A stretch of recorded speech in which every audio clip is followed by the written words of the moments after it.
Hi guys, I'm back with another video. Today's video is going to be my predictions for WWE Wrestlepalooza 2025.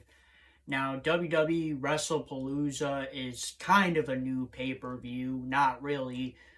Basically, WWE just took the name of a ECW pay-per-view, which Extreme Championship Wrestling, aka ECW, used to have a pay-per-view called Wrestlepalooza. They haven't done this pay-per-view in about 25 years. That's the last Wrestlepalooza pay-per-view. That's when ECW was bought by WWE, and WWE has the rights to the name Wrestlepalooza. But they're basically trying to market this event as a secondary WrestleMania, because this will be the first pay-per-view streaming on the ESPN the direct-to-consumer services app, or whatever they call it. I just call it the ESPN app or ESPN Plus or whatever. And they're going to be having this pay-per-view on ESPN. And yes, Joey did get the ESPN Unlimited, ESPN Plus to be able to watch this pay-per-view. Yes, I will be paying $30.99 a month. Once again, thank you, WWE, for that. Because before it was $9.99, now it's $30.99. So thank you, WWE. But anyways, you guys know how these videos go by now, so I'm just going to get right into it. So the first match of the night is a singles match, John Cena versus Brock Lesnar. Well, this was a really tough call because, yes, John Cena can win, but Brock Lesnar could also win. There's a lot of things to think about when doing this match. One, this is John Cena's last year. This is his retirement tour, and this is probably going to be his last match with Brock Lesnar.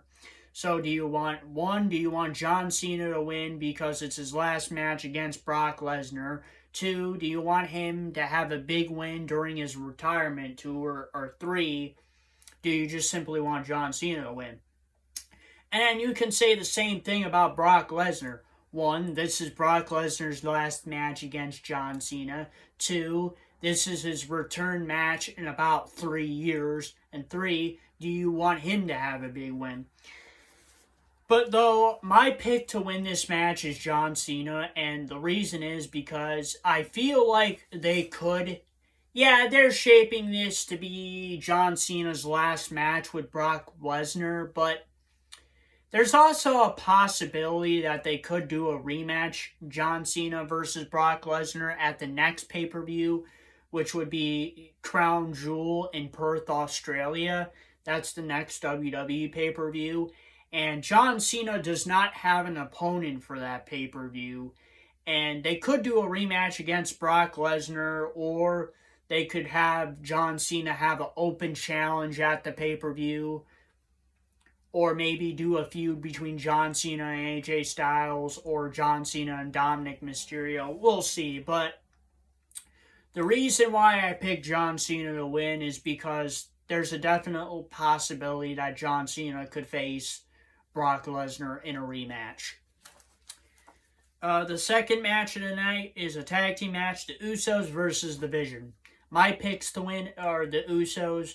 This would be the first time the Usos have tag teamed in about 2 years, I think. The last time they tagged with each other was at the Money in the Bank pay-per-view in 2023. And then they broke up.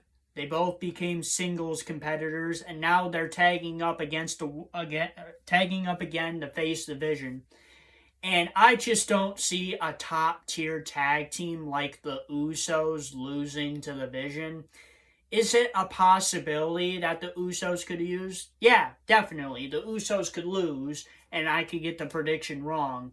But the Usos are a top-tier tag team in WWE. So this would be their first tag team match in about 2 years. I think they're going to give the Usos the big W in this one. Third thing is a mixed tag team match. CM Punk and AJ Lee versus Seth Rollins and Becky Lynch. Man, I said AJ Styles instead of AJ Lee. I must really be thinking about AJ Styles facing John Cena.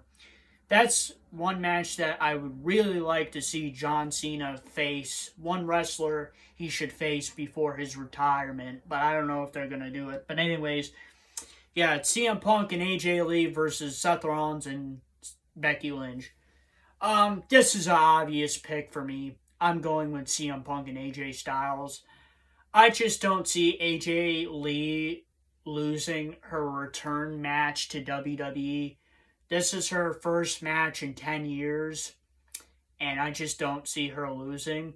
Yeah, Seth Rollins and Becky Lynch, they're a great mixed tag team couple, but I just don't see them winning because this is the return of AJ Lee, and having her have a big win after being off TV for 10 years and her first pay-per-view in presumably 10 years, I think they should give them a big win, CM Punk and AJ Styles. Fourth thing is a singles match for the undisputed WWE Universal Championship. Cody Rhodes, the champion, versus Drew McIntyre. The obvious pick for me is going to be Cody Rhodes. He is the safe pick going into this match. He's the safe pick going out of this match. My obvious pick is Cody Rhodes. I just don't see him losing the title to Drew McIntyre. I mean, Drew McIntyre is a great wrestler to win it from him, but I just don't see Drew McIntyre winning the title. I see Cody Rhodes at least being WWE undisputed WWE Universal Champion until at least WrestleMania 42. The fifth match of the night is a singles match for the vacant Women's World Championship. Io Sky versus Stephanie Valkyrie. My pick to win is Stephanie Valkyrie.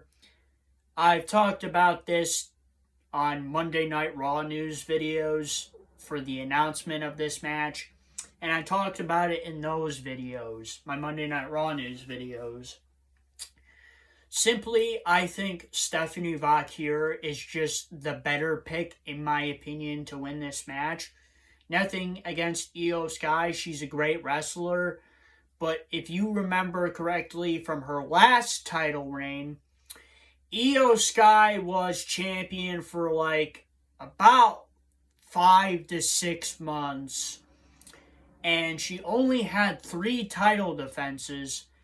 And 3 out of those 3 title defenses were against Rhea Ripley. The only match that it did have Rhea Ripley in it, was a triple threat match between her and Rhea Ripley and Bianca Belair. And I was like, okay, well, she's had 3 title defenses. They were against Rhea Ripley. She won all 3 matches, but she has only had 3 title defenses. In my honest opinion, that title reign was mid. It was mid. I mean, I don't have anything good to say about it, but I don't have anything bad to say about it. The only bad thing I can say about it is Io Sky faced Rhea Ripley 3 times, but Rhea Ripley is a great wrestler, so I'm not going to trash her like that. But that's my honest opinion. I don't think Io Sky should win the title. I think it should be Stephanie Valkyrie. Have a fresh face win the title. Stephanie Valkyrie will carry the title. She's a great wrestler, and she can have a lot of great feuds with people. That's if Triple H can use her correctly. If they use her the same way they used Io Sky, I'm going to say her title reign's going to be mid as well, but we'll see what happens. But my pick to win is Stephanie Valkyrie, and Stephanie Valkyrie will become the new Women's World Champion, WWE Women's World Champion.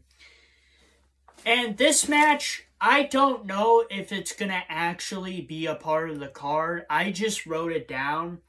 So this match, right now, it's going to be a prediction, but the match is not official for the card. but I heard it's possible. There was an advertisement for it at the pay-per-view, advertisement of it on t-shirts, and advertisement for it on Friday Night SmackDown. This match is not a part of the card yet. It's not official, but I want to talk about it either way. I'm still going to give my prediction to it, even if it's not on the card. But this will be a triple threat match for the WWE Women's Championship. Tiffany Stratton, the champion, versus Jade Cargill versus Nia Jax. So if this match does take place, here's my picks.